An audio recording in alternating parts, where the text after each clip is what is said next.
Hello friends, welcome to my channel. तो आज discuss करेंगे ओपीएस, यूपीएस, एनपीएस का डिफरेंस के बारे में। लास्ट वीडियो में मैंने यूपीएस के बारे में बताया था, यूनिफाइड पेंशन स्कीम के बारे में। आज डिस्कस करेंगे तीनों का डिफरेंस क्या है, तीनों में कौन सा अच्छा है, इसके बारे में डिस्कस करेंगे। तो एम्प्लॉय कॉन्ट्रीब्यूशंस के अगर बात करते हैं तो ओपीएस में कुछ करने का ज़रूरत ही नहीं है। यूपीएस में 10% आपका कॉन्ट्रीब्यूशन ज़रूरी है, एनपीएस में भी 10%। तो यहाँ पे यूपीएस एनपीएस सेम है, ओपीएस यहाँ पे थोड़ा एडवांटेज है। एश्योर्ड पेंशन का बात करेंगे तो 50% of the last salary drawn in case of old pension scheme, whereas 50% of average of last 12 month salary drawn in case of UPS. लेकिन एनपीएस का ऐसा कुछ कंडीशंस नहीं है।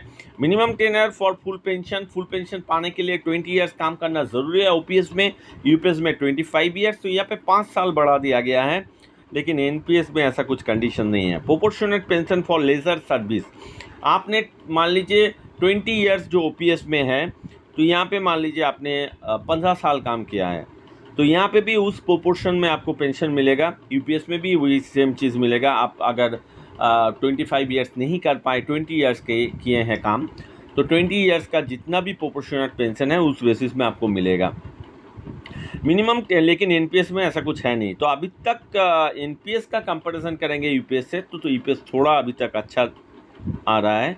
Minimum tenure for assured pension, तो यहाँ पे ओपीएस में ओल्ड पेंशन में 10 ईयर्स था, 10 ईयर्स के बाद आपको पेंशन मिलेगा, और यहाँ पे भी 10 ईयर्स चालू किया है यूपीएस में, लेकिन एनपीएस में ऐसा कुछ है नहीं। Minimum assured pension 9,000 plus DA जो इंक्रीज़ होगा वो आपको मिलेगा।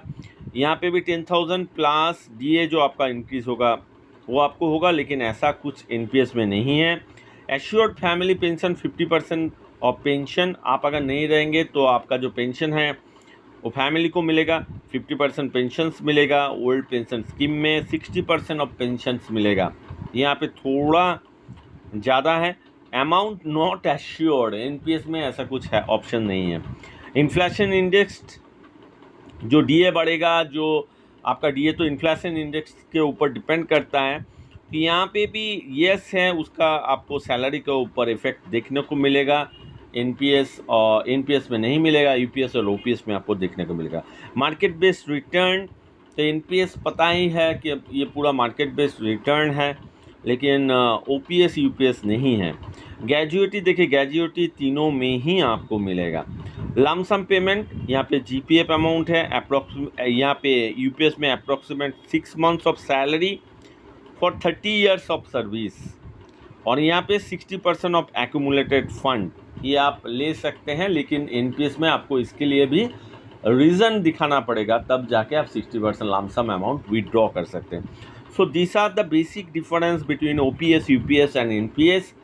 व्यूअर्स, आप लोगों को कौन सा पेंशन स्कीम अच्छा लगा कमेंट बॉक्स में डालिएगा। Thank you for watching the video.